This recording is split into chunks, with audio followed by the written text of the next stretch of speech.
একাত্তরে আমাদের স্বাধীনতার যুদ্ধ হয় এবং স্বাধীনতা যুদ্ধ বলতে আমরা যে বুঝি পূর্ব পাকিস্তান এবং পশ্চিম পাকিস্তানের মধ্যে একটা গৃহযুদ্ধ হয়। পশ্চিম পাকিস্তানের বিরুদ্ধে বিদ্রোহ করে বামেরা এবং আওয়ামী লীগ এবং শেষ হয় ভারতের সামরিক অভিযান এবং তাদের কাছে পাকিস্তানের ইস্টার্ন কমান্ডের আত্মসমর্পণের মধ্যে দিয়ে। এই বিদ্রোহের নেপথ্যে আওয়ামী লীগ যেই মূল বয়ান তৈরি করছে সেটা হইতেছে পাকিস্তান সরকার পূর্ব বাংলার প্রতি অর্থনৈতিক বৈষম্য করছে এবং শোষণ করছে। এই বয়ানের মূল বক্তব্য হচ্ছে তারা বলতে চায় পূর্ব পাকিস্তান পাকিস্তানের মেজরিটি প্রদেশ, এখানে দেশের ৫৬% জনগণ বাস করে, অথচ পাকিস্তান সরকারের রাজস্বের সিংহভাগ পশ্চিম পাকিস্তানে ব্যয় করে। সেই টাকার অধিকাংশ আসে পূর্ব পাকিস্তান থেকে। পূর্ব পাকিস্তানের কামানো এই টাকা দিয়ে পশ্চিম পাকিস্তানের শাসক গোষ্ঠী নিজেদের এলাকার ব্যাপক উন্নয়ন করে। রাজস্ব খাত, উন্নয়ন খাত, আমদানি, বৈদেশিক সাহায্য ইত্যাদিতে পশ্চিম পাকিস্তানে ব্যয় করা হতো ৭৫ থেকে ৮০ ভাগ, আর পূর্ব পাকিস্তানের ভাগে পড়তো মাত্র ২০ থেকে ২৫ ভাগ। এছাড়া পূর্ব পাকিস্তানের মানুষকে দৈনন্দিন দ্রব্য সামগ্রী, পণ্য সামগ্রী পশ্চিম পাকিস্তানের চাইতে বেশি দামে কেনা লাগতো, যা ছিল তৎকালীন শাসক গোষ্ঠীর এক ক্রূর পরিকল্পনা, যার মাধ্যমে এদেশের গরিব দুঃখী মানুষের রক্ত তারা চুষে নিত। দুই প্রদেশের মধ্যে মাথাপিছু আয়ের মধ্যে ছিল ব্যাপক বৈষম্য, যা হচ্ছে তাদের শোষণের পলিসি। এইসব ক্ষোভকে ঘুঁটা দিয়া আওয়ামী লীগ ৭০ সালের নির্বাচনে একটা বিখ্যাত পোস্টার ছাপায় সারা দেশে ব্যাপকভাবে বিলি করছিল। পোস্টারটার শিরোনাম ছিল সোনার বাংলা শ্মশান কেন। কি ছিল সেই পোস্টারে? সেই পোস্টারে দেখানো হয়েছে যে বৈষম্য। রাজস্ব খাতে বাংলাদেশ ১৫০০ কোটি টাকা ব্যয় হয়, পশ্চিম পাকিস্তানে ৫,০০০ কোটি টাকা ব্যয় হয়। উন্নয়ন খাতে ব্যয় হয় বাংলাদেশে ৩,০০০ কোটি টাকা, পশ্চিম পাকিস্তানে ৬,০০০ কোটি টাকা। বৈদেশিক সাহায্য বাংলাদেশ শতকরা পায় ২০ ভাগ, পশ্চিম পাকিস্তান পায় ৮০ ভাগ। বৈদেশিক দ্রব্য আমদানি বাংলাদেশের শতকরা ২৫ ভাগ, পশ্চিম পাকিস্তান ৭৫ ভাগ। কেন্দ্রীয় সরকারের চাকরি বাংলাদেশের শতকরা ১৫ ভাগ আর পশ্চিম পাকিস্তানে ৮৫ ভাগ। সামরিক বিভাগে চাকরি বাংলাদেশের শতকরা ১০ ভাগ এবং পশ্চিম পাকিস্তানে ৯০ ভাগ। চাইলের দাম মন প্রতি বাংলাদেশে ৫০ টাকা আর পশ্চিম পাকিস্তানে ২৫ টাকা। আটা মন প্রতি বাংলাদেশে ৩০ টাকা, পশ্চিম পাকিস্তানে ১৫ টাকা। সরষের তেল বাংলাদেশে ৫ টাকা, পশ্চিম পাকিস্তানে ২.৫ টাকা। সোনার প্রতি ভরি বাংলাদেশে ১৭০ টাকা, পশ্চিম পাকিস্তানে ১৩৫ টাকা। কি নিদারুণ বৈষম্য, তাই না? আসেন এটা আমরা খুলে দেখব, এটা আমরা বুঝে দেখব। ৭০ সালের নির্বাচনের সেই পোস্টারটা পরিকল্পনা করেন জনাব নুরুল ইসলাম এবং আঁকেন শিল্পী হাশেম খান। এই পোস্টারটা সারা দেশে ব্যাপক সাড়া ফেলে এবং এই পোস্টারটাই আওয়ামী লীগের স্বায়ত্তশাসনের বয়ানের ন্যায্যতার মূল ভিত্তি। আওয়ামী লীগ পাকিস্তানের বিরুদ্ধে তার বিদ্রোহকে জাস্টিফাই করার জন্য যত আর্গুমেন্ট হাজির করছে তার সব কিছুর মূলে হচ্ছে পাকিস্তানিদের অর্থনৈতিক শোষণ। এখনও এরা তাই বলে। প্রাইমারি স্কুলের পাঠ্যপুস্তকের মধ্যেও এই পোস্টারটাকে ঢুকানো হয়েছিল এবং প্রায় সকলের মনেই ছোটবেলা থেকেই এইরকম একটা বদ্ধমূল ধারণা যে পাকিস্তান ২৩ বছরে অর্থনৈতিক প্রবঞ্চনা বাঙালিদেরকে বাধ্য করছে মুজিবের ৬ দফা আন্দোলনকে সমর্থন করতে। সেই ৬ দফা ছিল বাঙালি জাতির মুক্তির সনদ। ৬ দফার ভিতরে ৩টা দফাই ছিল পাকিস্তান থেকে পূর্ব বাংলাকে অর্থনৈতিকভাবে বিচ্ছিন্ন করার দফা। ৭০-এর নির্বাচনে নিরঙ্কুশ সংখ্যাগরিষ্ঠতা অর্জন করে আওয়ামী লীগ এবং তার ফলশ্রুতি সবার জানা। ৬০-এর দশকের শেষ দিকে পূর্ব বাংলার পত্রপত্রিকা ঘাটলেও এই অর্থনৈতিক শোষণ এবং বৈষম্যের বয়ানটাই মূল থিম হিসেবে লক্ষ্য করা যায়। যে কোনো বাংলাদেশিকে যদি আজকে জিজ্ঞেস করা হয় যে পাকিস্তানের বিরুদ্ধে বিদ্রোহ করার প্রধান যৌক্তিকতা কি, সে উত্তর দেয় পাকিস্তানিদের অর্থনৈতিক শোষণ। এর মানে আওয়ামী লীগের তৈরি করা বয়ান একদম শেকড় গেড়ে বসছে এদেশের বুকে। কারণ আওয়ামী লীগ যে ভুয়া অর্থনৈতিক বয়ান তৈরিতে পারদর্শী তাই প্রজন্মকে চোখে আঙুল দিয়ে দেখা দেওয়া লাগবে না। বিগত ১৫ বছরে আমাদের সবার একদম চোখের সামনে আওয়ামী লীগ পরিসংখ্যান নিয়ে ভয়ঙ্কর কারচুপি করে মহা উন্নয়নের এক বয়ান তৈরি করছে, যেখানে বাস্তবতা হচ্ছে দেশের সব ব্যাংক এবং আর্থিক খাতকে লুটপাট করে নিঃশেষ করে ফেলা। কিছুদিন আগে বাণিজ্য উপদেষ্টা বলছে যে সব মিথ্যা পরিসংখ্যান দেওয়া হতো জিডিপি সহ। এটা এমন না যে এখন বলা হচ্ছে, হাসিনার আমলেও পত্রিকা মিথ্যা পরিসংখ্যান নিয়ে লিখত। জিয়া হাসান একটা বই লিখছিল উন্নয়ন বিভ্রম নামে, কিভাবে মিথ্যা পরিসংখ্যান দিয়ে উন্নয়নের বয়ান তৈরি করা হতো। তাহলে সেই আওয়ামী লীগ ৫০ বছর আগের ঘটনাকে নিয়ে কি রকম কারচুপি করছে সেটা সহজে অনুমান করা যায়। আমরা অনুমান করব না, আমরা তথ্য দিয়ে দেখব। আমরা আজকে আওয়ামী লীগের এই বয়ানকে তৎকালীন বাস্তবতার আলোকে পরীক্ষা করে দেখব যে এই অভিশপ্ত দলটা সেখানেও কি রকম কারচুপি করছিল।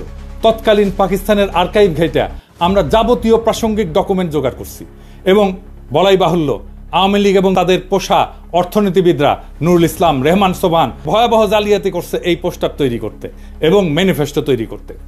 সেই নিয়ে বিস্তারিত আলোচনার আগে এদের আসল চরিত্র এবং এদের উদ্দেশ্য সম্পর্কে একটু আলোকপাত করা দরকার। মেজর ডালিমের একটা বই, যা দেখেছি, যা বুঝেছি, যা করেছি, ওইখান থেকে বলতেছি। ভারতে থাকতে উনি বলতেছেন বিভিন্ন মহলে তখন ভবিষ্যৎ বাংলাদেশের রাষ্ট্রনীতি, অর্থনীতি, প্রশাসন প্রভৃতি বিষয়ে আলোচনার ঝড় বয়ে যাচ্ছে।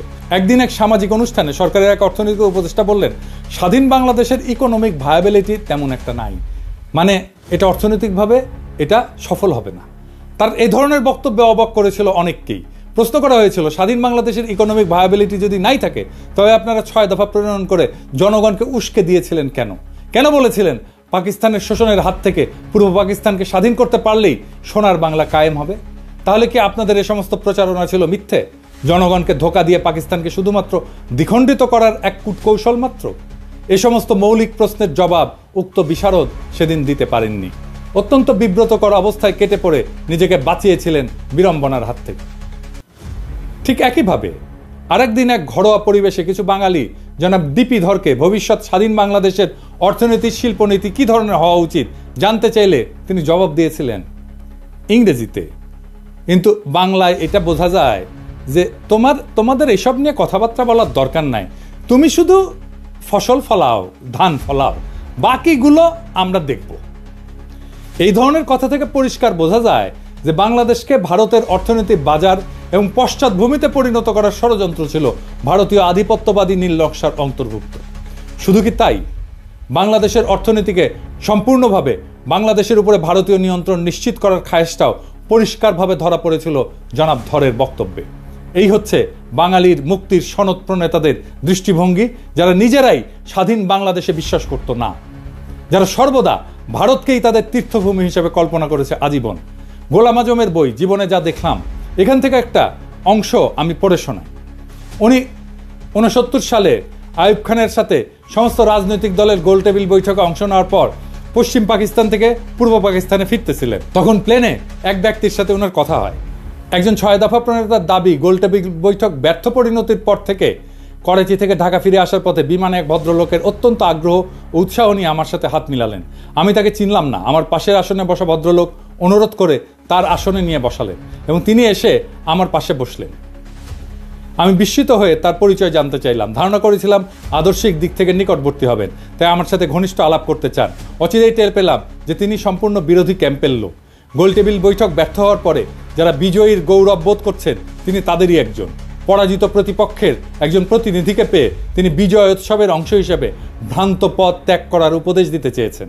পরিচয় নিয়ে জানলাম তিনি একজন সিএসপি উচ্চ কর্মকর্তা, ইসলামাবাদে কর্মরত আছেন, ছুটিতে দেশের বাড়িতে যাচ্ছেন। নাম ডক্টর আব্দুস সাত্তার।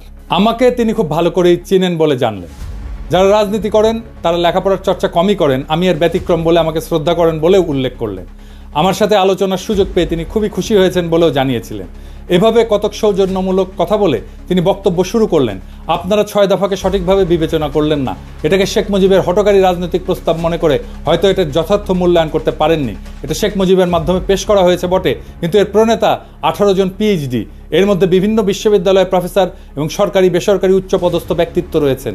এটি অত্যন্ত সুচিন্তিত এবং সুপরিকল্পিত ফর্মুলা, যা 8 কোটি বাঙালির ভাগ্যের দ্রুত পরিবর্তন করবে। আমি জিজ্ঞেস করলাম, ওই 18 জন পিএইচডির মধ্যে আপনি নিশ্চয়ই অন্যতম?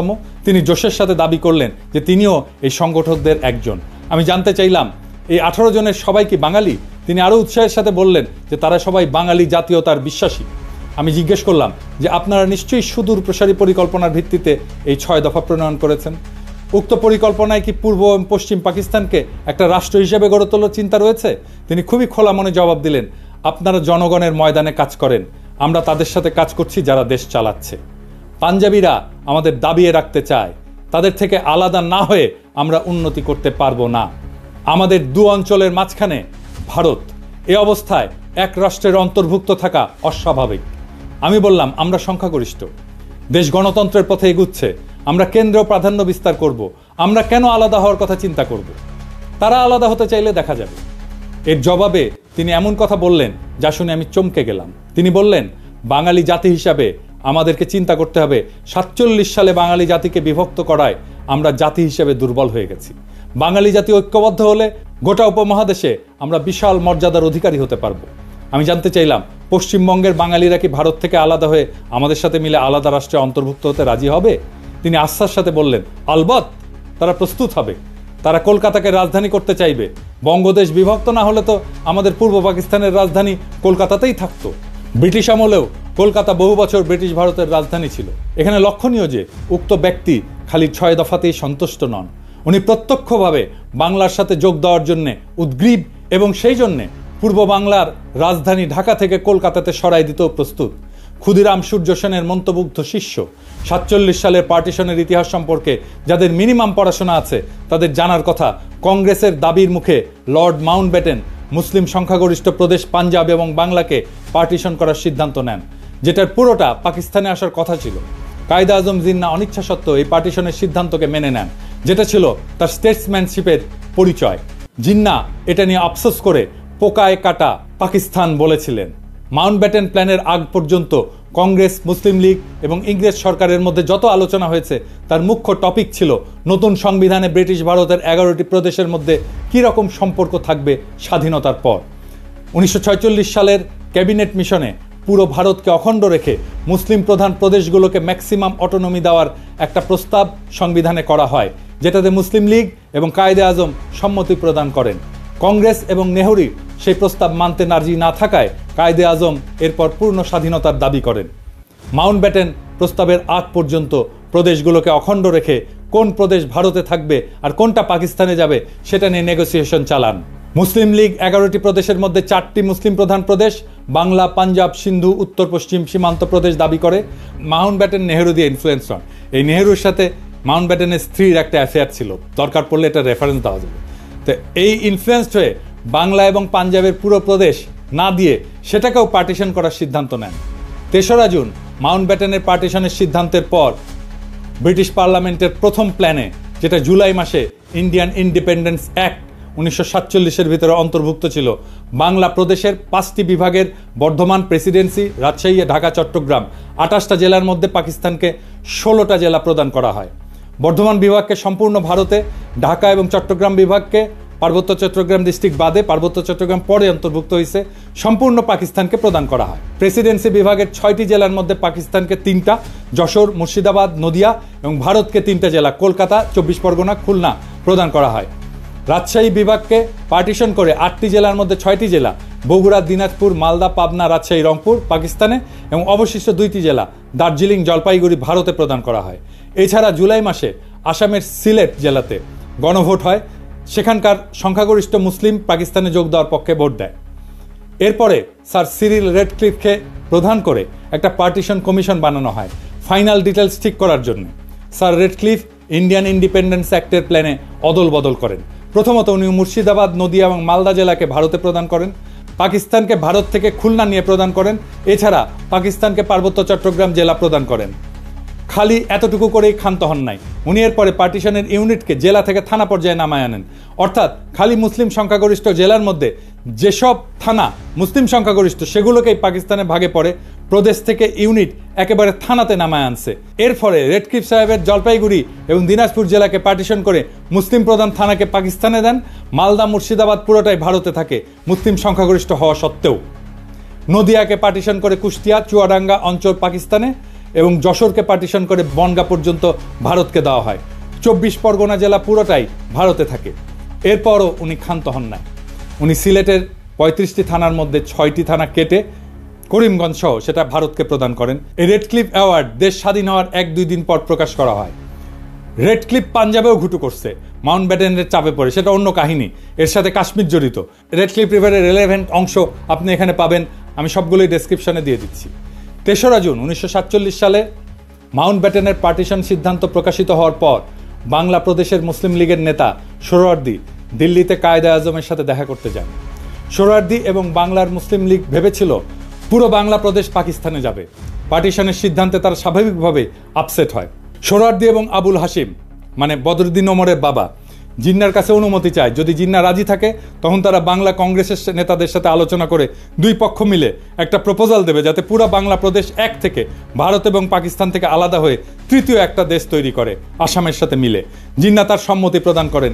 এই প্রস্তাবে বাংলা কংগ্রেসের নেতা শরৎ বসু, সুভাষ বোসের দাদা এবং শর্মিলা বোসের ঠাকুরদা, যিনি এই বইটা লিখছিলেন, ওনারা নিমরাজি থাকলেও কেন্দ্রীয় কংগ্রেসের নেতা নেহেরু এবং সর্দার প্যাটেল যখন জানতে পারে, তারা শরৎ বোসকে বিশাল ঝাড়ি মারে। তাতে শরৎ বোস ওই প্রস্তাব থেকে সরে আসে। এছাড়া বাংলার হিন্দু মহাসভার নেতা শ্যামাপ্রসাদ মুখার্জি এই প্রস্তাব শোনার পর বিশাল জনসভা ডেকে এই প্রস্তাবের বিরোধিতা করার জন্য। তারা কোনো মতেই হিন্দুস্তান থেকে আলাদা হতে রাজি না। এইসব শোডাউন কাজে দেয় এবং এখানেই অখণ্ড বাংলার প্রস্তাবের ইতি ঘটে। ইতিহাস এখানে প্রমাণ করে 1947 সালে বাংলা ভাগের জন্য কংগ্রেস এবং হিন্দু মহাসভা দায়ী। স্বাভাবিকভাবেই তারা পুরো বাংলাকে ভারতের অংশ হিসেবে চেয়েছিল। মুসলিম লীগ পুরো বাংলাকে পাকিস্তানের অংশ হিসেবে চেয়েছিল।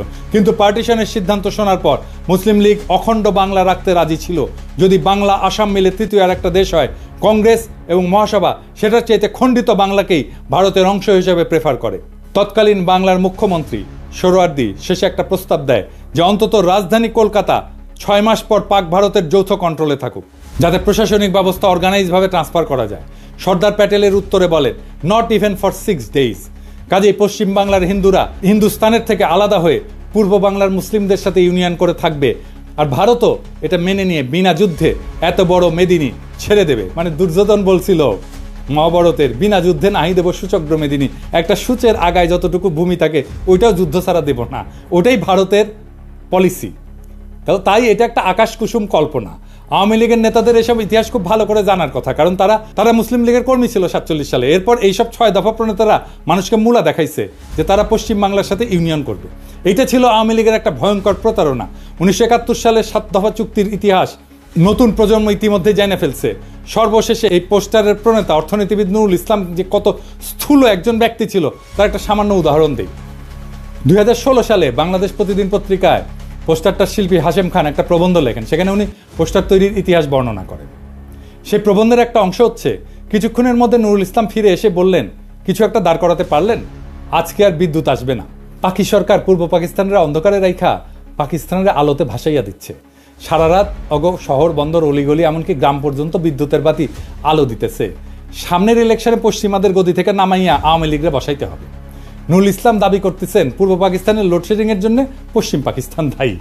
তারা এখন এখানে বিদ্যুৎ বন্ধ করে নিজেদের এলাকায় বিদ্যুৎ সরবরাহ করতেছিল। কি অদ্ভুত দাবি আর মনস্তত্ত্ব। পূর্ব আর পশ্চিম পাকিস্তানের মধ্যে 1000 মাইল দূরত্ব, মাঝখানে শত্রু দেশ ভারত আর সমুদ্র, দুই অংশে বিদ্যুতের দুইটা গ্রিড। এক গ্রিড থেকে আরেক গ্রিডে পাওয়ার ট্রান্সফার করা অসম্ভব একটা ঘটনা। এক গ্রিডে সারপ্লাস বিদ্যুৎ থাকলেও আর এক গ্রিডের সাথে ট্রান্সফার করার কোনো উপায় নাই। কাজে পূর্ব পাকিস্তানের বিদ্যুৎ বন্ধ কইরা পশ্চিম পাকিস্তানকে আলোর বন্যায় ভাসিয়ে দেওয়ার মতো নিতান্ত শিশুসুলভ দাবি খুবই হাস্যকর। সে নাকি বাংলাদেশের প্রধান অর্থনীতিবিদ ছিল, সে বাংলাদেশের পরিকল্পনা কমিশনের প্রধান ছিল স্বাধীনতার পরে। এই মক্কেল আবার নাকি হার্ভার্ডের গ্র্যাজুয়েট। হ্যাঁ, আরেকজন মুখ্য চরিত্র যে 6 দফার খসড়া করার ব্যাপারে অন্যতম মুখ্য ভূমিকা রাখছিল, তার নাম রুহুল কুদ্দুস, একজন সিএসপি আমলা। বাংলাদেশ স্বাধীন হওয়ার পর প্রথম ক্যাবিনেট সেক্রেটারি হয়। রুহুল কুদ্দুসের ব্যাপারে শুধু 2টা তথ্য যথেষ্ট তার চরিত্র এবং এজেন্ডা বোঝার জন্য। প্রথমটা হচ্ছে এই 50-এর দশকে একটা দুর্নীতির মামলার বিবরণ। সেখানে আমূল আসামি শেখ মুজিবুর রহমান পূর্ব পাকিস্তানের প্রাদেশিক মন্ত্রী থাকার সময় দুর্নীতির কারণে জেলে সাজাপ্রাপ্ত হন। সেই দুর্নীতি মামলায় মুজিবের সহযোগী ছিল এই রুহুল কুদ্দুস। তার পুরস্কার দিছে, যেহেতু মামলা ফাঁসিছে তার পুরস্কার দিছে সেক্রেটারি বানায়। আর একটা মামলা হচ্ছে আগরতলা ষড়যন্ত্র মামলা, যেখানে আসামিরা ভারতের প্রত্যক্ষ সাহায্যে পূর্ব পাকিস্তানে বিদ্রোহ সংগঠিত করে বিচ্ছিন্ন হওয়ার পরিকল্পনা করে। সেই মামলার অন্যতম প্রধান আসামি ছিল এই রুহুল কুদ্দুস। আগরতলা মামলার বয়ানে প্রথমে মিথ্যা মামলা বলে প্রচার করা হয়েছিল আমাদের ছোটবেলায় পাঠ্যপুস্তকে। এই মামলাকে মিথ্যা মামলা হিসেবে দেখানো হয়েছিল, কিন্তু 2011 সালে মামলার অন্যতম আসামি কর্নেল শওকত আলী আওয়ামী লীগের ডেপুটি স্পিকার ছিল, গর্বের সাথে একটা বই লেখে, সত্য মামলা আগরতলা। দেশের অনেক মানুষের কাছে পাকিস্তান থেকে বিচ্ছিন্ন হয়ে আলাদা রাষ্ট্র গঠনের যৌক্তিকতা হচ্ছে 25 এবং 26 মার্চের তারিখে পাকিস্তান আর্মির অপারেশন সার্চলাইট। তাহলে 60-এর দশকে যারা ভারতের সাহায্যে এই সমস্ত বিদ্রোহ পরিকল্পনা করছিল তাদের জাস্টিফিকেশন কি ছিল? পাকিস্তান তো 1971 সালের আগে কোনো গণহত্যা চালায়নি। যদি বলে অর্থনৈতিক বৈষম্য, সেই বেলুন আমরা একটু পরে ফুটা করে দেখা দিচ্ছি। 1965 সালে পাকিস্তান ভারতের সাথে একটা ফুল স্কেল যুদ্ধ হয়, ঠিক তার পরপর কোন ধরনের চরিত্রের মানুষ সেই ভারতের থেকে অস্ত্র এবং টাকার সাহায্য নিয়ে পাকিস্তানের বিরুদ্ধে বিদ্রোহ করার পরিকল্পনা করে? এই ধরনের মানুষেরা পাকিস্তানের তথাকথিত শোষণের বয়ান তৈরি করে জনগণের মধ্যে ফেরি করছে। এখানে প্রফেসর সৈয়দ সাজ্জাদ হোসেনের কিছু অবজারভেশন খুবই গুরুত্বপূর্ণ। ওনার ৭১-এর স্মৃতি বলে একটা বই আছে। তিনি একাধারে একজন প্রখ্যাত শিক্ষাবিদ, সাহিত্য পণ্ডিত এবং লেখক। বাঙালি মুসলমানের মধ্যে তিনি প্রথম ব্যক্তি যিনি ইংরেজি সাহিত্যে পিএইচডি ডিগ্রি অর্জন করছিলেন। রাজশাহী বিশ্ববিদ্যালয়ের ভিসি ছিলেন। আসল কথা, যারা এই সমস্ত কথা বলে এবং এই জিনিস শুরু হয়েছে ৬০-এর দশক থেকেই, তারা একটা রাজনৈতিক উদ্দেশ্য হাসিলের মতলবে এই সমস্ত থিওরি আওড়ায়। ১৯৪৭ সালের বিভক্তি এরা মানতে রাজি নয় এবং এই অঞ্চল স্বাধীন থাকুক এটা তারা চায় না। পাকিস্তান আমলে এরা অনবরত প্রচার করেছে যে আমরা পাঞ্জাবিদের অধীন এবং পাকিস্তান থেকে বেরিয়ে এলে সত্যিকার অর্থে স্বাধীন হতে পারবো। আবার এখন বলছে ১৯৭১ সালে যে স্বাধীনতা অর্জিত হয় তার কোনো মূল্য নাই, ওপার বাংলার সাথে মিলে গেলেই নাকি আমরা সত্যি মুক্ত হবে। ১৯৭১ সালে ভারতের সাথে মিলিত হওয়ার কথা প্রকাশ্যভাবে বলা হতো না, কারণ ও কথা বললে এদেশের জনসমাজ সাড়া দিত না। তাই তখন বলা হচ্ছিল ভারত আমাদের প্রকৃত বন্ধু, ভারতীয় সৈন্য এসে আমাদের রক্ষা করবে। ভারতে বাঙালি, পাঞ্জাবি, মারাঠি, তামিল, শিখ, পার্সি বিভিন্ন জাতি এবং ভাষাভাষী লোকেরা এক রাষ্ট্র গঠন করে বসবাস করতে পারে, তার মধ্যে কোনো অসঙ্গতি লক্ষ্য হয়নি। কিন্তু পাকিস্তানে পাঞ্জাবি, পাঠান, সিন্ধি এবং বাঙালি এক রাষ্ট্র গঠন করে এমন একটা কর্ম করেছিল যা শুধু হাস্যকরই না, রীতিমতো অ্যাবসার্ড এবং অযৌক্তিক। এই যুক্তিটি চিরকালই আমার কাছে অদ্ভুত থেকেছে। ভারতের প্রধান ধর্ম হচ্ছে হিন্দুত্ব। উত্তর ভারতের ব্রাহ্মণ এবং রাজপুতের সঙ্গে পশ্চিম ভারতের মারাঠা এবং দক্ষিণ ভারতের দ্রাবিড় সম্প্রদায়গুলির মধ্যে ধর্মীয় বন্ধন ছাড়া আর কোনো বন্ধন নাই। এই ধর্ম ইসলামের মতো ধর্ম নয়। উত্তর ভারতের ধর্মীয় আচরণের সঙ্গে দক্ষিণ ভারতের ধর্মীয় আচরণের প্রভেদ অনেক। মুসলমান বলতে আমরা যেমন বুঝতে পারি যে ব্যক্তি এক আল্লাহ এবং রসুলে বিশ্বাস করে, সেরকম কোনো সর্বগ্রাহ্য বিশ্বাস হিন্দুদের মধ্যে নেই। তবু অহর্নিশ আমাদের বলা হয়েছে যে কায়েদে আজম মোহাম্মদ আলী জিন্নাহ আমাদের ইচ্ছার বিরুদ্ধেই নাকি পূর্বাঞ্চলকে পাকিস্তানের সাথে যুক্ত করেছিলেন। এই যে লাখ লাখ লোক যারা আমরা পাকিস্তান আন্দোলনে শরিক হয়েছিলাম, আইনসভার সদস্য যারা ৪৭ সালে ভোট দিয়ে পাকিস্তানে যোগ দিয়েছিলাম, এরা যেন রাতারাতি হয়ে গেলেন দেশদ্রোহী এবং সমাজদ্রোহী। বর্তমানেও বাঙ্গু সুশীল, প্রগতিশীল, প্রথম আলো, মতি, ডেইলি স্টারের মাহফুজ এবং তাদের কলামবর্গ যেমন আলী ইমাম মজুমদার ভারতের কোনো কোনো প্রদেশের বিচ্ছিন্নতার কথাও শুনলে তেলে বেগুনে জ্বলে ওঠে। তারাই আবার পাকিস্তানের প্রদেশগুলোর ইউনিয়নের মধ্যে কন্ট্রাডিকশন খুঁজে পায়। আবার আসা যাক অর্থনৈতিক বৈষম্য এবং আওয়ামী লীগের তৈরি বয়ান নিয়ে। এই প্রসঙ্গে ডক্টর সাজ্জাদ হোসেন লিখছেন যে যখন আওয়ামী লীগ এরকম প্রচারণা চালাচ্ছিল যে পশ্চিম পাকিস্তানের পূর্ব পাকিস্তানে বৈষম্য করা হয়, এই যে সোনার বাংলা শ্মশান কেন, এরকম একটা পোস্টার ছাপে, তাহলে পাকিস্তানের তরফ থেকে কেন এইটার প্রতিবাদ জানানো হয়নি বা প্রশ্নটা পরিষ্কার করা হয়নি? এর উত্তর দিছিল পশ্চিম পাকিস্তানের একজন আমলা যে এটা আমরা তৈরি করছিলাম, কিন্তু এইটা আমরা প্রকাশ করতে গেলে একজন বাঙালি অফিসার বলছিল এটা দিলে পূর্ব পাকিস্তানের লোকেরা আরও বিলা হয়ে যাবে, সেই জন্যেই তাই নাকি এটা করতে দেওয়া হয়নি, বাধা দিছিল। ওনার বইয়ে এই অংশে এটা লেখা আছে। আওয়ামী বয়ানের এই যে শুভঙ্করের ফাঁকি, এটা ধরার জন্য আমরা ব্যাখ্যা করব সরকারি ফাইন্যান্স কিভাবে কাজ করে এবং সরকারি ফাইন্যান্সের সাথে দেশের জিডিপির সম্পর্ক এটা কি। একটা দেশের জিডিপি হচ্ছে সেই দেশের মধ্যে অবস্থিত সমস্ত পণ্য, বস্তু, সার্ভিস বা সেবা, এটার যোগফল। যে দেশের যত উন্নত সে দেশের জনগণ তত বস্তু এবং সেবা উৎপাদন করে এবং ভোগ করে। সরকারের মধ্যে থেকে একটা ভাগ কর হিসাবে আদায় করে, নিজের এজেন্ডা অনুযায়ী সেটা খরচ করে। আর একটা রাস্তা হচ্ছে সরকারের আছে, সেটা হচ্ছে আভ্যন্তরীণ এবং আন্তর্জাতিক সেক্টর থেকে লোন নেওয়া। এই লোনের ইনস্টলমেন্ট পরে সরকারকে করের টাকা থেকে শোধ করতে হয়।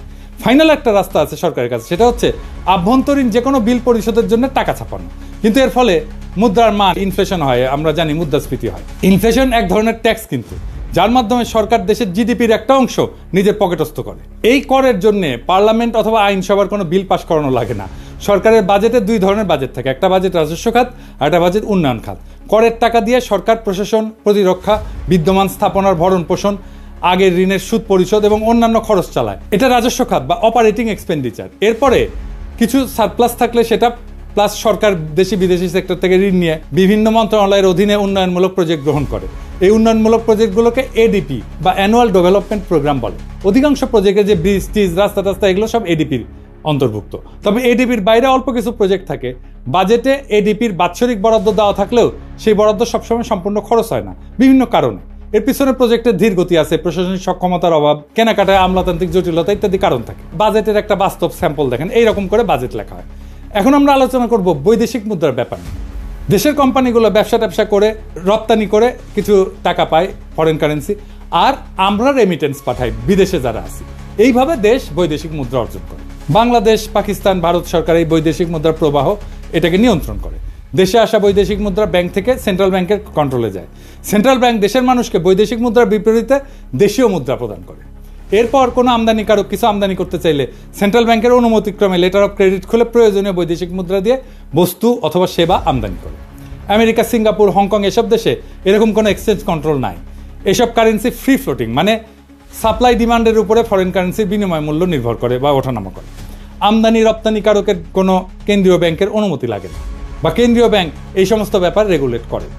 এই যে বাংলাদেশ, পাকিস্তান বা ভারতের সরকার তার বিভিন্ন প্রজেক্টের জন্য প্রয়োজনীয় বৈদেশিক মুদ্রা কেন্দ্রীয় ব্যাংক থেকে কেনে দেশীয় করের মাধ্যমে উত্তোলন করা টাকার বিনিময়ে, অথবা সরাসরি বিদেশি কোনো সেক্টর থেকে বৈদেশিক মুদ্রা ঋণ নেয় কোনো প্রজেক্টের জন্য। দেশে বৈদেশিক মুদ্রার প্রবাহ রপ্তানি এবং রেমিটেন্স মিলে আমদানি থেকে বেশি হলে সারপ্লাস জমতে থাকে সেন্ট্রাল ব্যাংকের হিসাবে। এটাকে বলা হয় ফরেন কারেন্সি রিজার্ভ। এবার আমরা দেখব শোষণ কাকে বলে, অর্থনৈতিক শোষণ কাকে বলে। আমাদের আক্কেল জ্ঞান বলে যে শোষণ হচ্ছে কারো কাছ থেকে জোর করে বেশি টাকা করের মাধ্যমে তুলে সেই টাকা নিজের পিছনে খরচ করা, অথবা কারো শস্য, সম্পদ, গবাদি পশু ইত্যাদি জোরপূর্বক নিয়ে যাওয়া, অথবা কাউকে বাধ্যতামূলকভাবে কোনো কাজ করতে বাধ্য করা এবং তাকে কম পারিশ্রমিক দেওয়া। তাই তো এরকম অসংখ্য উদাহরণ মানব সমাজে পাওয়া যায়। যেমন মঙ্গলরা তারা কারো শস্য, সম্পদ, গবাদি পশু জোরপূর্বক নিয়ে যেত।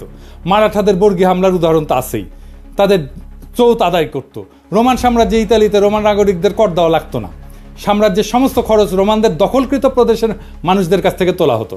এরকম আরও অনেক উদাহরণ পাওয়া যাবে। আরাকানের মগ এবং পর্তুগিজদের রেইড উল্লেখযোগ্য, তারা এসে আমাদের এখান থেকে নিয়ে যেত জিনিসপত্র। এখন পাকিস্তান আমলে পাকিস্তানের কেন্দ্রীয় সরকার কি পূর্ব বাংলায় রেড দিয়ে সমস্ত শস্য, গবাদি পশু জোর করে নিয়ে যেত? না, নাকি তারা আমাদেরকে দাস হিসাবে বাঙালিদেরকে ধরে নিয়ে গিয়ে তাদের খনিতে খনি মজুর হিসেবে কাজ করাইছে? না, তা তো না। তাহলে শোষণটা হইলটা কিভাবে? পূর্ব বাংলা এবং পশ্চিম পাকিস্তানের, পাঞ্জাব, সিন্ধু, সীমান্ত, বেলুচিস্তানের মানুষ সবাই দেশের সমান নাগরিক ছিল না। একটা কথা বারবার বলা হয় যে পূর্ব পাকিস্তানের জনসংখ্যা পাকিস্তানের জনসংখ্যার 56%। করের ব্যাপারে সবচেয়ে গুরুত্বপূর্ণ তথ্য হচ্ছে পূর্ব পাকিস্তানের মানুষ পাকিস্তানের রাজস্বের কত যোগান দিত জানেন? 26%, মাত্র 26%। পশ্চিম পাকিস্তানের 44% মানুষ বাকি 74% যোগান দিত। এর বিপরীতে পূর্ব পাকিস্তান চতুর্থ পঞ্চবার্ষিক পরিকল্পনায় মোট সরকারি উন্নয়ন বরাদ্দের 60% বরাদ্দ পাইছিল, পশ্চিম পাকিস্তান পাইছিল 40%। ওদেরই তো বিদ্রোহ করার কথা। তৃতীয় পরিকল্পনায় পূর্ব পাকিস্তান পাইছিল 53%, পশ্চিম পাকিস্তানে বরাদ্দ ছিল 47%। দ্বিতীয় প্ল্যানে 63-64 সালে দুই প্রদেশের অনুপাত ছিল 50-50। একবার ব্যাপারটা ঠান্ডা মাথায় চিন্তা করে দেখেন তো, একটা প্রদেশ দেশের মোট রাজস্বের 26% যোগান দিয়ে বিপরীতে 53-60% উন্নয়ন বরাদ্দ পাচ্ছে, তাও আবার নিজেদের শোষিত বলে জোর গলায় দাবি তোলে। আরে ভাই, বাটপাড়ির তো একটা সীমা আছে, তাই না? আরে বাটপাড়ি কেউ ধরতে পারলো না। উল্টা আমরাই তো এক হিসেবে পাঞ্জাব, সিন্ধু প্রদেশকে শোষণ করছি। তারা জনসংখ্যার অনুপাতে কম হয়েও রাজস্ব করের অধিকাংশ যোগান দিছে এবং সেই যোগানের অধিকাংশ উন্নয়ন বরাদ্দ আমরা পাইছি। তারা তো এই ব্যাপারে নিয়ে একটা টু শব্দ পর্যন্ত করেনি। আরে বেটা, চামারের চামার, তুই বেশি টাকা নিলি আবার বলিস আমাদের শোষণ করিচ্ছে। পাকিস্তানে 1955 সাল থেকে 1975 সাল পর্যন্ত 20 বছরে সর্বমোট 4টা পঞ্চবার্ষিক পরিকল্পনা হয়, মানে 5 বছরের বাজেট করা হয়। সেই বাজেটের মূল কপি এবং প্রাসঙ্গিক পরিসংখ্যান বিশ্লেষণ করলে আওয়ামী লীগের অর্থনৈতিক বৈষম্যের বয়ানের বেলুন ফুটা হয়ে যায়। লীগের পোস্টার সম্পূর্ণ ভুয়া, মন গড়া, আন্দাজে বসানো সংখ্যা। একটা মজার ব্যাপার লক্ষ্য করলে দেখা যাবে পোস্টারতে অধিকাংশ সংখ্যা 2 দিয়া গুণ করে মিলাই দেওয়া হয়েছে। যেমন ধরেন, উন্নয়ন খাতে আমাদের 3000, ওদের 6000। শতকরা অনুপাতে খুব সুন্দর করে আমাদের ভাগে 10, 15, 20, 25 বসায় দেওয়া হয়েছে। দ্রব্যমূল্যের দাম চমৎকারভাবে আমাদের সব কিছুর দাম ঠিক দ্বিগুণ একটা সংখ্যা বসায় দেওয়া হয়েছে, তাই না? একটা বাচ্চাকে অঙ্ক কষতে দিলে সে অঙ্ক না পারলে উত্তরে যেরকম একটা সংখ্যা আন্দাজে মিলায় বসায় দেয়, ব্যাপারটা ঠিক সেই রকম। তবে এই পোস্টারের প্রস্তুতকারক আওয়ামী লীগের এক টাউট অধ্যাপক। বৈদেশিক সাহায্য ঋণ উন্নয়ন বাজেটের অংশ, কাজে একটা এলাকার উন্নয়ন বরাদ্দ 50-60%, আর সেই প্রদেশের বৈদেশিক সাহায্য মাত্র 20%। এটা একমাত্র নুরুল ইসলামের মতো টাউট একটা অধ্যাপকের মস্তিষ্ক থেকে বাইর হবে। বৈদেশিক আমদানির হিসাব সম্পূর্ণ মন গড়া, কারণ একটা দেশের মাল করাচিতে আমদানি হচ্ছে নাকি চট্টগ্রামে আমদানি হচ্ছে সেটা কাস্টমস একবারই ঢুকে। এরপরে দেশের অভ্যন্তরে সেই মাল কোন প্রদেশ থেকে কোন প্রদেশে যাচ্ছে সেটা কোনো কাস্টমস হিসাব থাকে না। কাজে কোন প্রদেশ আমদানির কত শতাংশ কনজিউম করে সেটার কোনো আলাদা অ্যাকাউন্ট ছিল না, থাকা সম্ভব ছিল না সেই সময়। আমদানির 25-75% সংখ্যা সম্পূর্ণ কাল্পনিক। বৈদেশিক মুদ্রা কোন প্রদেশ কত আয় করে, ব্যয় করে, কনজিউম করে, একটা দেশের ভেতরে কোনো পরিসংখ্যান থাকে না। যেমনটা থাকে না জেলা ভিত্তিক হিসাব। এটা করতে হলে প্রত্যেক প্রদেশ প্রত্যেক জেলার নিজস্ব কেন্দ্রীয় ব্যাংক লাগবে, নিজস্ব ফরেন কারেন্সি অ্যাকাউন্ট লাগবে। এক্স্যাক্টলি এই জন্যই 6 দফার মধ্যে এই পয়েন্টটা ঢুকানো হয়েছিল। আওয়ামী লীগ নিজেও জানতো না এইসব হিসাব। তারা সম্পূর্ণ ভুয়া সংখ্যা ওরাইছে বিদ্রোহ জাস্টিফাই করার জন্য। প্ল্যানগুলোর মূল কপি এবং রেলেভেন্ট পরিসংখ্যান আমি ডেসক্রিপশনে দিয়ে দিচ্ছি। দ্বিতীয় এবং পঞ্চম পঞ্চবার্ষিক পরিকল্পনায় পূর্ব বাংলা 50%-এর কম উন্নয়ন বরাদ্দ পাইছে। তবে সর্বদা তাদের যোগান দেওয়া 25 থেকে 26% রাজস্ব থেকে বেশি বরাদ্দ পাইছে। দ্বিতীয় প্ল্যানে 26% করের বিপরীতে 39% বরাদ্দ পাকিস্তানের রাজস্ব কেন্দ্রীয় সরকার তুলে সেই বরাদ্দ প্রাদেশিক সরকারকে দিত। প্রাদেশিক সরকার বিভিন্ন প্রজেক্ট বাস্তবায়ন করত। প্রথম 2টা প্ল্যানে বরাদ্দ 50%-এর কম দেওয়ার কারণ ছিল পূর্ব পাকিস্তানের প্রাদেশিক সরকারের সক্ষমতার অভাব। তারা বরাদ্দকৃত অর্থ দিয়ে সব প্রজেক্ট প্রকিউর করে কমপ্লিট করতে পারতো না। এখনও বাংলাদেশে কিন্তু এই উন্নয়ন বাজেটের অর্থ ফেরত যায়। এখনকার বাংলাদেশের এডিপি বাস্তবায়নের হার অনেক কম। আর প্রথম পরিকল্পনা যখন গ্রহণ করা হয় তখন কেন্দ্রের প্রধানমন্ত্রী ছিল আমাদের হোসেন শহীদ সোহরাওয়ার্দী, প্রাদেশিক সরকারও আওয়ামী লীগ আতাউর রহমানের নেতৃত্বে। এছাড়া পাকিস্তানের 47 সালে স্বাধীন হওয়ার পর থেকে 11 বছর পর 1958 সালে মার্শাল ল আসার আগ পর্যন্ত ক্ষমতাতে অধিকাংশ সময় বাংলাদেশের মানুষ ছিল, পূর্ব বাংলার মানুষ ছিল। প্রধানমন্ত্রী, প্রেসিডেন্ট, এমনকি গভর্নর জেনারেল হিসাবে 3 জন প্রধানমন্ত্রী, খাজা নাজিমুদ্দিন, মোহাম্মদ আলী বগুড়ার, ইনি লিয়াকতের পরে পাকিস্তানের দ্বিতীয় লংগেস্ট প্রধানমন্ত্রী ছিলেন। আওয়ামী বয়ান এদের নাম মুছে ফেলছে। হোসেন শহীদ সোহরাওয়ার্দী 11 বছর মধ্যে সর্বমোট 5 বছর প্রধানমন্ত্রী ছিলেন। প্রথম 4 বছর ছিলেন উত্তরপ্রদেশের মুয়াজ্জির লিয়াকত আলী খান। জিন্না মারা যাওয়ার পর গভর্নর জেনারেল হন আহসান মঞ্জিলের খাজা নাজিমুদ্দিন। পাকিস্তানের all powerful president Iskander Mirza, উনি তো বাংলার মানুষ। তার পূর্বপুরুষরা শত শত বছর ধরে বাংলার মুর্শিদাবাদে বসবাস করছিল, বাংলায় কথা বলতো। এদের নাম সময়কাল আওয়ামী লীগের বয়ানে সম্পূর্ণ মুছে ফেলা হয়েছে, যাতে তারা ষড়যন্ত্রমূলক বিদ্রোহ জাস্টিফাই করার জন্য দাবি করতে পারে পাকিস্তান বাঙালিদের কখনোই ক্ষমতায় যেতে দিবে না। এটা সম্পূর্ণ ভুয়া দাবি। বাঙালিরা ক্ষমতায় ছিল, কাজে পশ্চিম পাকিস্তানিদের ষড়যন্ত্র লজিক এখানে ধোপে টেকে না। বরং মার্শাল ল এবং আইয়ুব খান আসার পর পূর্ব বাংলার বরাদ্দ অনেক বাইরে যায়, 50% অতিক্রম করে। এটা ছাড়া পূর্ব পাকিস্তানের প্রাদেশিক সরকার প্রাইভেট ইনভেস্টমেন্ট এবং ব্যবসা বাণিজ্যকে সর্বদা নিরুৎসাহিত করছে। তারা ভ্রান্ত সমাজতান্ত্রিক মতাদর্শের কারণে অসংখ্য আমলাতান্ত্রিক লাল ফিতা তৈরি করে রাখছিল। এখানে কেন্দ্রীয় সরকারের কোনো হাত ছিল না।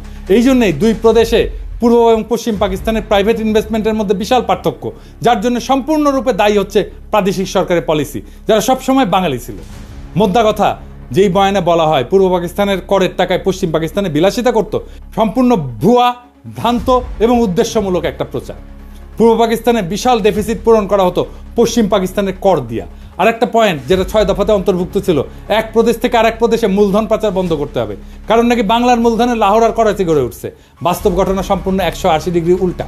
পূর্ব বাংলার ডেফিসিট রাজ্য ছিল, এরা 26% কর দিয়ে 55% বরাদ্দ পেত, সর্বনিম্ন বরাদ্দ পেয়েছে 39%। বাস্তবে সিন্ধু পাঞ্জাবের মূলধনে পূর্ব বাংলার উন্নয়নে ব্যয় করা হয়েছে, কিন্তু তারা একবারও এটা নিয়ে আপত্তি তোলে নাই যে কেন তাদের করের টাকা দিয়ে পূর্ব বাংলাকে পালন করা হচ্ছে। আমরাই চোরের মায়ের বড় গলার মতো চিল্লাইছি। এই চার্টের দ্বিতীয় এবং তৃতীয় প্ল্যানে সরকারি খরচের হিসাব ইমপ্লিমেন্টেড, অ্যালোকেটেড না। তৃতীয় প্ল্যানে পূর্ব পাকিস্তানে অ্যালোকেটেড ছিল 16,000 মিলিয়ন রুপি, পশ্চিমে ছিল 14,000 মিলিয়ন রুপি। ইয়াহিয়া খান চতুর্থ প্ল্যানে পূর্ব পাকিস্তানের এত হাউকাউ দেখে পূর্ব পাকিস্তানের বরাদ্দ এক ধাক্কায় দ্বিগুণ করে মোট সরকারি বরাদ্দের 60% করে দেন। এইবারে আসেন মাথাপিছু আয়ের পরিসংখ্যান নিয়ে কথা বলি। আর একটা অভিযোগ তোলা হয়তো 2 অংশের মাথাপিছু আয়ের মধ্যে বৈষম্য ছিল। একটা দেশে বিভিন্ন জেলার মানুষের গড় আয়ের মধ্যে পার্থক্য থাকতেই পারে। বাংলাদেশে বিভিন্ন বিভাগের গড় আয় বিভিন্ন রকম, এর মধ্যে শোষণের কি আছে? তার উপরে পূর্ব পাকিস্তানের প্রাদেশিক সরকার প্রাইভেট সেক্টরকে লাল ফিতা দিয়ে আটকানোর ফলে স্বাভাবিকভাবে গড় আয় সিন্ধু পাঞ্জাবের থেকে কম হবে। এরপরেও পূর্ব পাকিস্তানের গড় আয় সীমান্ত প্রদেশ এবং বেলুচিস্তান থেকে বেশি ছিল। আইয়ুব খান, ইয়াহিয়া খান তো সীমান্ত প্রদেশের মানুষ ছিলেন। তারা কি তাহলে তাদের নিজেদের এলাকা শোষণ করে পূর্ব বাংলাকে তুলনামূলকভাবে বেশি মাথাপিছু আয় বরাদ্দ করে দিছিল? আরও বড় কথা, পূর্ব পাকিস্তানের গড় আয় ভারতের গড় আয়ের থেকে বেশি ছিল। যেই পূর্ব বাংলাকে লক্ষ্য করে 47-এর দেশভাগের সময় ইংরেজ গভর্নর স্যার ফ্রেডেরিক ব্যারেজ বলেছিল এটা হবে পৃথিবীর সবচেয়ে বড় চাষাদের বস্তি, রুরাল স্লাম। সেই পূর্ব বাংলা 20 বছরে ভারতের গড় আয়কে ছাড়ায় যায়। শিল্পায়নের দিক থেকে পশ্চিম বাংলার জুট মিলের সংখ্যাকে ক্রস করে। 47 সালে যেখানে পূর্ব বাংলায় একটা পাটকল ছিল না, 20 বছরে সেখানে 70টা জুট মিল হয়। যে পাঞ্জাবিদেরকে শোষক হিসেবে দেখানো হয়, তাদের নিজেদের গড় আয় সিন্ধুর থেকে কম ছিল। তাহলে কি বাঙ্গুলজিকে সিন্ধুই পাঞ্জাবিদেরকে শোষণ করতেছিল? এসব শুনলে তো ঘোড়াও হাসবে। ভারত এবং যুক্তরাষ্ট্র বিভিন্ন রাজ্যে মাথাপিছু আয় বিভিন্ন রকম। ভারতের মহারাষ্ট্রের সাথে পশ্চিমবঙ্গের বিশাল পার্থক্য। পাঙ্গু সুশীলরা ভারতের কোনো উদাহরণকে কি শোষণ বলবে? মাইকেল মধুসূদন দত্ত একটা প্রহসন লিখছিল, একেই কি বলে সভ্যতা? বেঁচে থেকে এই সমস্ত ঘটনার ডিটেলস জানলে লিখতেন, একেই কি বলে শোষণ? ভারতের গড় আয় নানা প্রদেশে নানা রকম। একই কথা বলা হয় বিভিন্ন প্রদেশের মধ্যে বিভিন্ন গ্রোথ রেটের পার্থক্য। আমেরিকার বিভিন্ন রাজ্যের মধ্যে বিভিন্ন গ্রোথ রেট, ভারতের বিভিন্ন রাজ্যের মধ্যে বিভিন্ন গ্রোথ রেট, কিন্তু কোনো বয়ানে এসবকে শোষণ বলা হয় না। পাকিস্তানের ক্ষেত্রে সবাই লাফায় ওঠে, একদম শোষণের লেকচার মারা শুরু করে কেন? আর একটা বিষয় আছে, সেটা হচ্ছে কস্ট অফ লিভিংয়ের তারতম্য। পোস্টারে যে কস্ট অফ লিভিং দেখা হয়েছে, আশা করি এতক্ষণে সবাই বুঝছেন সেটা সম্পূর্ণ ভুয়া আন্দাজে বসানো সংখ্যা। এখানে আরও দুইটা কথা যোগ করি। একটা দেশের বিভিন্ন শহর গ্রাম জীবনযাত্রার খরচ ভিন্ন। ঢাকাতেও জীবনযাত্রার খরচ মাগুরার একটা গ্রামের থেকে অনেক বেশি। তাহলে কি বাঙ্গুলজিকে মাগুরার গ্রাম ঢাকাকে শোষণ করতেছে? বিশ্বের সব দেশেই শহর গ্রাম বিভিন্ন এলাকার জীবনযাত্রার খরচ ভিন্ন ভিন্ন। উন্নত শহরে খরচ বেশি হয়, যেমন নিউ ইয়র্ক সিটিতে খরচ অত্যন্ত ব্যয়বহুল, সেখানে ওহিওর একটা ছোট শহরে সে খরচ অনেক কম। তাহলে কি সবাই নিউ ইয়র্ক সিটিকে শোষণ করতেছে? এই হচ্ছে আওয়ামী লীগের তৈরি করা পাকিস্তানের অর্থনৈতিক শোষণের বয়ানের আসল রূপ। এটা দেখাই দেওয়া উচিত ছিল, কিন্তু তার অর্থ এই না যে আমরা বলবো আমাদের 1971-এর স্বাধীনতার যুদ্ধ করা ভুল হয়েছে। কিন্তু ভুল তথ্য দিয়া ভুল বুঝায় তো একটা জাতিকে চিরজীবন অন্ধ রাখা যায় না। 25শে মার্চের গণহত্যা একটা টার্নিং পয়েন্ট।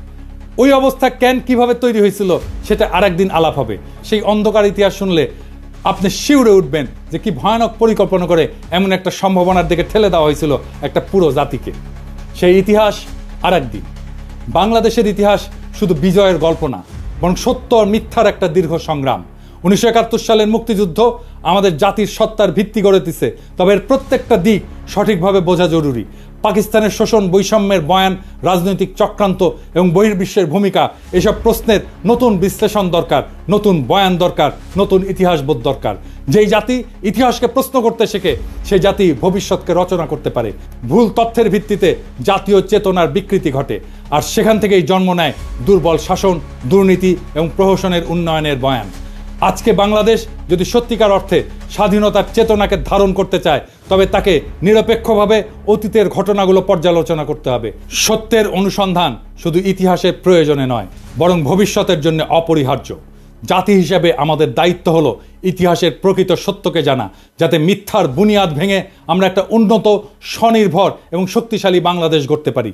আসুন আমরা ইতিহাসকে প্রশ্ন করতে শিখি, কারণ সঠিক প্রশ্নই আমাদের সঠিক ভবিষ্যতের দিকে এগিয়ে নিয়ে যাবে।